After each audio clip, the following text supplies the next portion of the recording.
சிறுமிகள் மீது நாள்தோறும் நிகழ்த்தப்படும் பாலியல் வன்கொடுமை பலரையும் அதிர்ச்சியடைய வைத்துள்ளது. தற்போது கல்லூரி மாணவி ஒருவர் பாலியல் வன்கொடுமைக்கு இரையாகி குழந்தையுடன் உயிரிழந்த சம்பவம் சோகத்தையும் அதிர்ச்சியையும் ஏற்படுத்தியுள்ளது.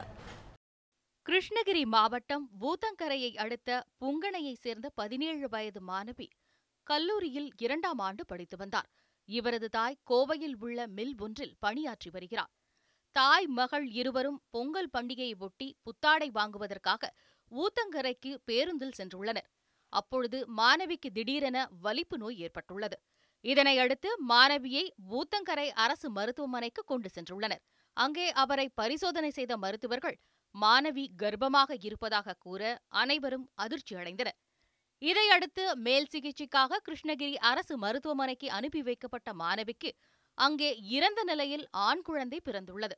இதையடுத்து மேலும் உடல்நிலை மோசமடைந்த மாணவியை தருமபுரி அரசு மருத்துவமனையில் சிகிச்சைக்காக சேர்த்துள்ளனர். அங்கே சிகிச்சை பலனின்றி மாணவி பரிதாபமாக உயிரிழந்தார்.